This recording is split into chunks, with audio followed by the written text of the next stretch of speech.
frigid temperatures and heavy snow are leaving roads iced over on campus. And commuters have a new way to escape this bitter cold while waiting for their trains. The mayor's race is heating up in Philly, and students are playing a crucial role in the way the campaigns will be covered. All this and more in 30 seconds.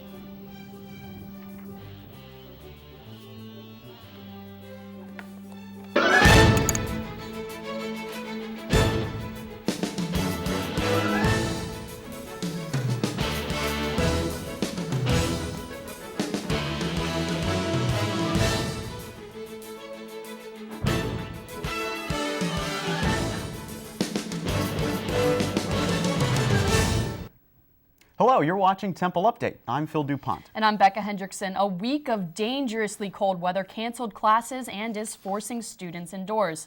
Students woke up to a heavy snowstorm and a much anticipated TU alert early Tuesday morning. 4 inches of snow fell here on campus, and the Temple community had a 2-hour delay to dig out and bundle up before heading to classes. Updates Taggart Houck is braving the bitter cold outside at the bell tower. He's been talking to students trudging through the icy winds and slush on their way to class. Yeah, Becca, the students I spoke with were excited to get some time off from class this week, but most were disappointed they even had to step outside in these cold conditions.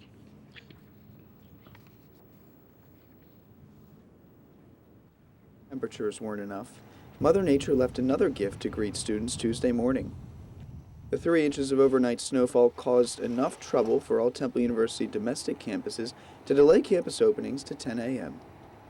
Crews lined campus Tuesday morning shoveling and plowing fresh snow. One student said the shoveled sidewalks allowed him a fairly easy trek to campus. I live on campus, so it's okay. It's completely walkable. If you can walk around, they do a very good job cleaning the streets. But I think that if you're a commuter, there might be a problem in the morning for you to come with the car. While the snow had the potential to create big problems for commuters, students thought just the 2-hour delay was appropriate. It was a sufficient amount of time because it prepared me for my following classes for today, so it was cool. It's a decent amount of time. I mean, I think it's fine. I mean, it's definitely important to keep people safe. What my professor actually ended up doing for her class, which ended up being canceled, was just had us all sign in online, and then we all did video logs. Now guys, I spoke with Temple Facilities and they say they spent about $12,000 on rock salt so far, and that cost doesn't even compare to costs for last year's snow removal. Jeseamy and Muentes will be live at the Weather Center later on to tell us if this extreme cold weather is going to stick around. Reporting live at the Bell Tower for Temple Update, I'm Taggart Houck. Thanks, Tag. Temple police are looking for 2 men suspected of an armed robbery just blocks away from campus. The suspects broke into a Temple student's basement on 18th and Cecil Monday night. They're described as 2 black males carrying a knife and a gun. One suspect is 5'6" and was wearing a beanie, and the other is 6 foot. A former Temple student was hit in the head by one of the suspects and suffered non-life-threatening injuries. The man accused of killing his supervisor at a bus stop near Temple will stand trial. 36-year-old Randolph Sanders is facing first-degree murder charges after he waived a preliminary hearing Wednesday. Sanders is accused of stalking and murdering 56-year-old Kim Jones at a SEPTA stop on 12th and Jefferson last month. Governor Tom Wolf has put a temporary hold on the death penalty here in Pennsylvania while a task force looks into the future of capital punishment.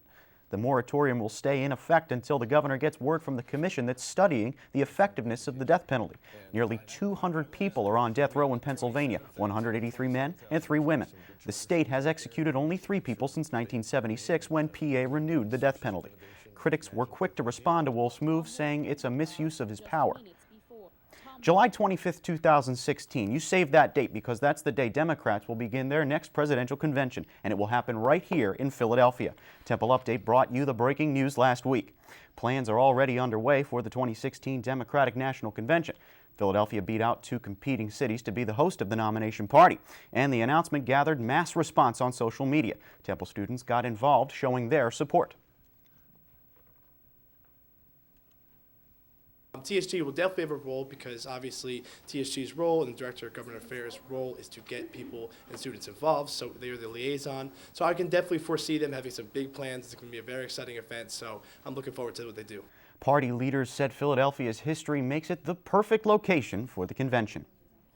SEPTA has delayed an underground renovation project scheduled for the summer of the DNC. SEPTA planned a $150 million renovation of the City Hall corridors to begin in June 2016, but decided to hold off for after the convention. SEPTA officials say that they will spruce up the clammy corridors for the Pope's visit in the fall and the DNC, but not to the extent that they had originally planned. Over 29,000 riders pass through the station daily, including Temple students who take classes in Center City. Philadelphia won't choose the next mayor until May.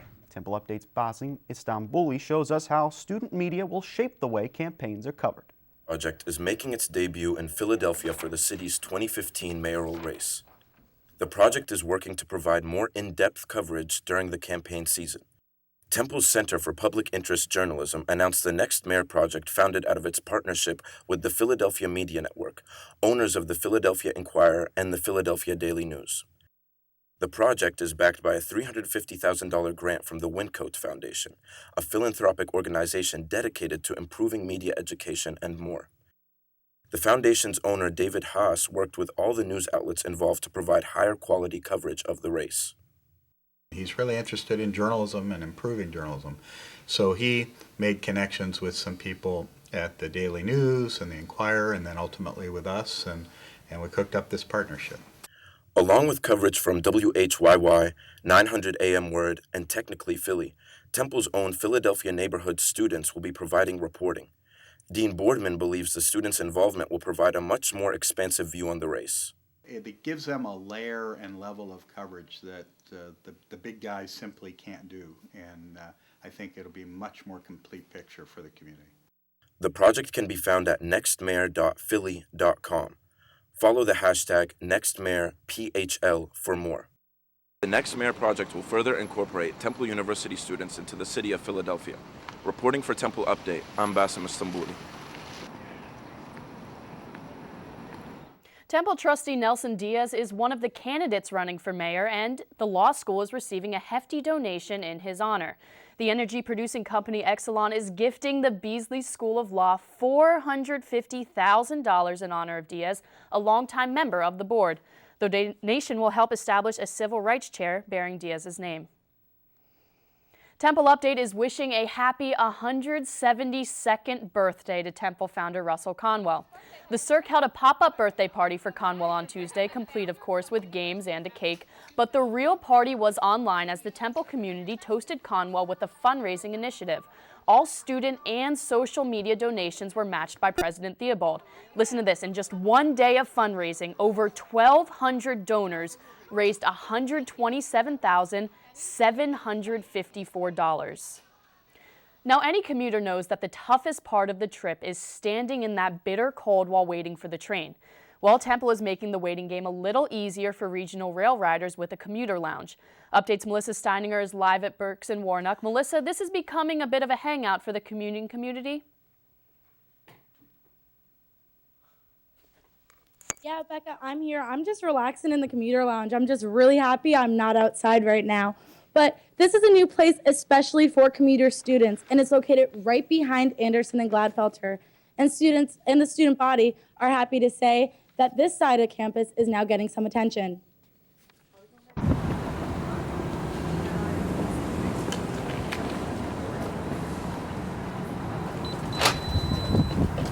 A tap of an owl card gives students and faculty access to the new commuter lounge. Located just steps away from the regional rail, students now have a place where they can wait for their classes or for the train. So there was this leftover area, and we said this is the perfect location. We're 1 block from the station, we're in a garage, and we're next to the bus lines, so it just made perfect sense. The lounge is equipped with comfortable seating and Wi-Fi so students can complete homework. A computer screen keeps up-to-date tracks of the train schedule so students don't miss their rides.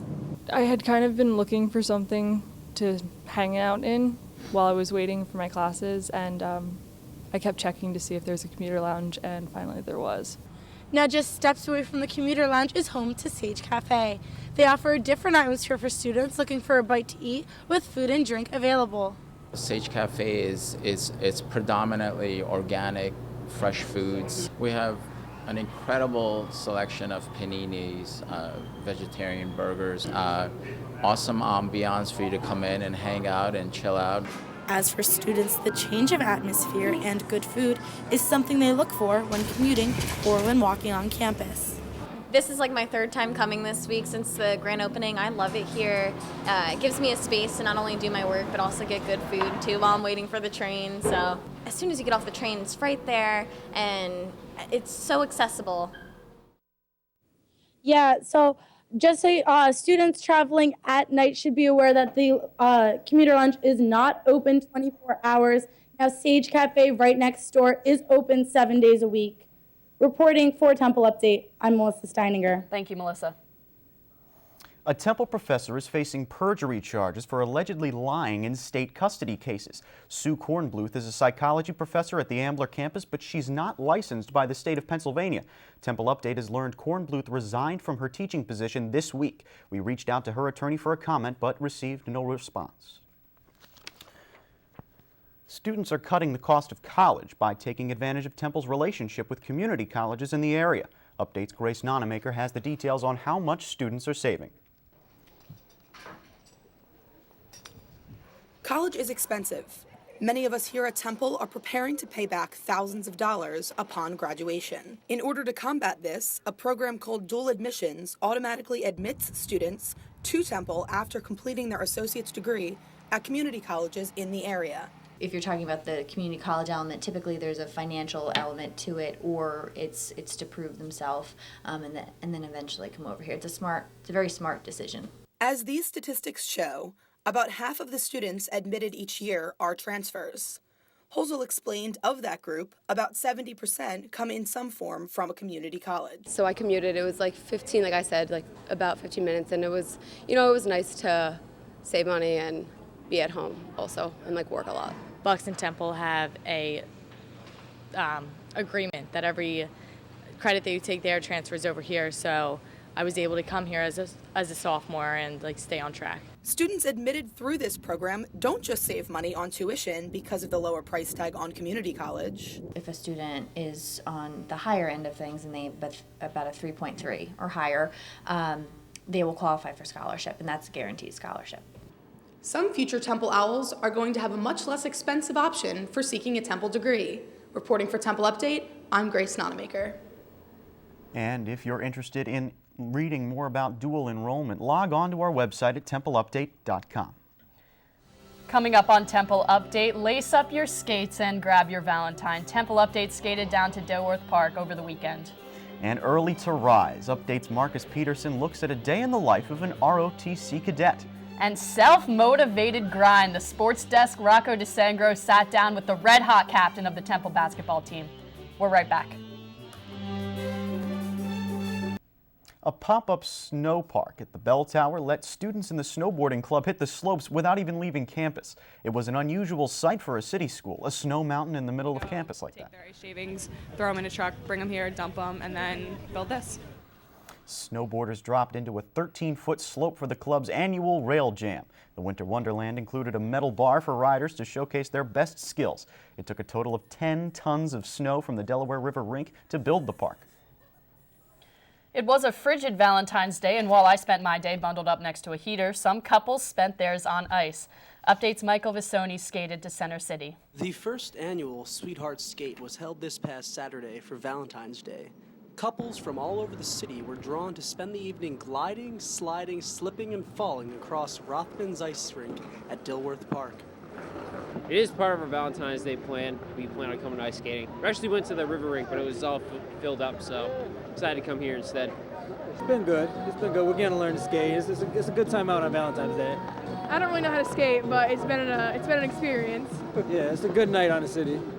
Couples eager to get on the ice were given the option to rent skates. Once laced up, the young lovebirds were free to skate to their heart's content. Awesome. It's awesome. It's a great event. A lot of cool people out here.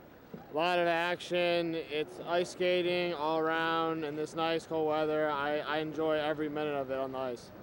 Here at City Hall, the Rothman Ice Skating Rink has provided much fun for those out on a Valentine's Day evening. Reporting for Temple Update, I'm Michael Visoni.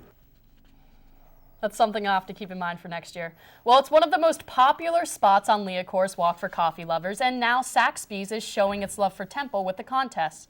Students were asked to take pictures across Temple and hashtag them Saxby's Temple on social media. Saxby's will display its favorite photos in a mural inside the cafe this spring. Skilled photographers also won a $3 store credit in addition to having their work on display.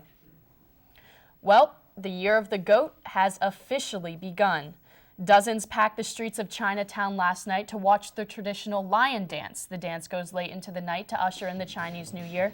Traditional Chinese decorations and costumes surrounded the action as music filled the blocked-off streets. When I'm walking into Chinatown, it's definitely the feeling of home. Celebrations will continue for up to 2 more weeks. You may have guessed that men and women in military uniform around campus don't live the typical college student life. Update's Marcus Peterson shows us a day in the life of an ROTC cadet. Have you ever seen this around campus and wondered what these cadets do in the ROTC? We took a deeper look into Temple's Army ROTC program to see what it's like for these hardworking men and women. So, being a cadet is kind of strange because our schedule is so different from a normal college student.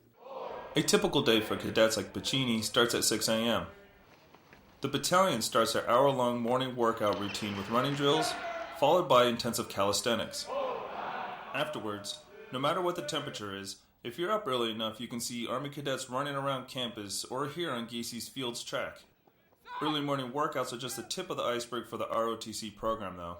What we are seeking is the best and brightest of the future leaders of America, so that they're not only leaders in the Army, but they're also leaders in the city, in the region, and for the nation. Along with taking courses to complete their degrees, cadets must complete ROTC-specific classes that focus on leadership development and battle planning. 4 years is the minimum obligation, but many future officers plan to make the military into a career.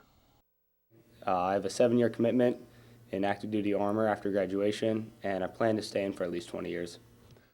No matter what the cadets plan to do after college, the ROTC program ensures that they will be leaders both on and off the battlefield. Reporting for Temple Update, I'm Marcus Peterson. Coming up on Temple Update, Simone Cuccurullo is back on the sports desk after a year-long hiatus. She'll tell you about the big road trip for the men's basketball team. It's good to have her back, Becca, and Jeseamy Muentes is at the Weather Center. She's going to tell you about a possible weekend warm-up. We're right back.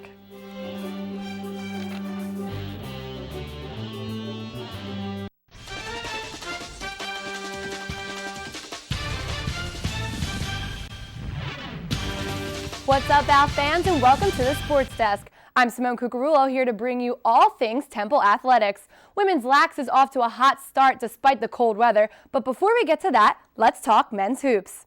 Love was in the air at the Leacourt Center on Valentine's Day as the Owls took on the East Carolina Pirates. Hooters' birthday wasn't the only thing fans in attendance got to celebrate. Check this out. Will Cummings gets the ball in the backcourt and lays it in for an easy 2. Cummings crashed the boards all day and was Temple's leading scorer for the second game in a row with 17 points. Jesse Morgan was also huge for the Owls. He put up 3 trays and a total of 14 points. ECU tried to keep up, but they just couldn't.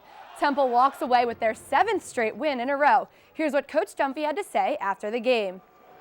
We moved the ball well in the first half today, especially.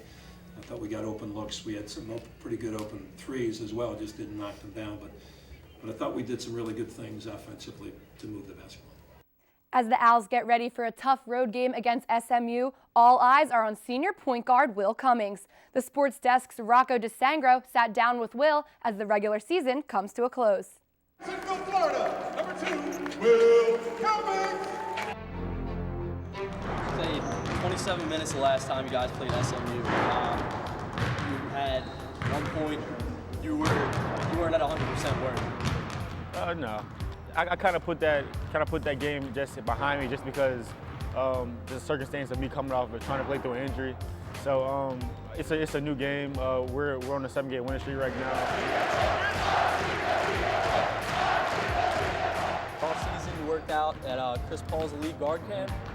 How was that for you? It was a great experience. You learned a lot. I mean, you learn from the best point guard in NBA. So just learning different aspects of the game, pick and rolls, and how to get guys better involved on the court. Do you think you're the top 15 point guard in the country? Yeah, I mean, I wouldn't be playing basketball if I didn't think I was that good. So.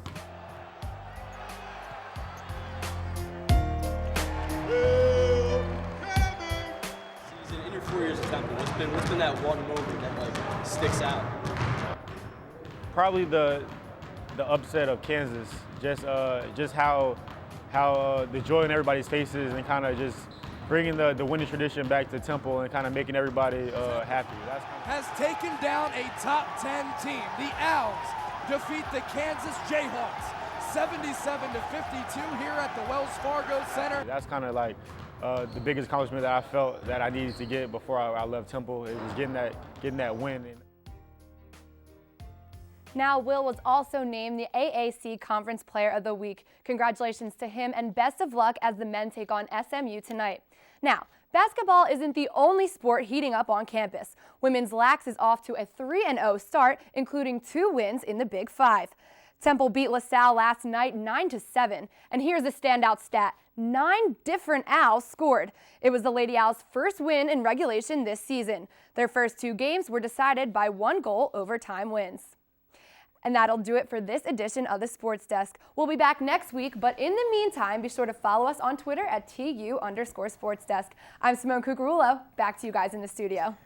Thanks, Simone. Coming up on Temple Update, Jeseamy Muentes is at the weather desk tracking these dangerously cold temperatures. She'll tell you if we'll finally get above freezing this weekend. Temple Update, we'll be right back.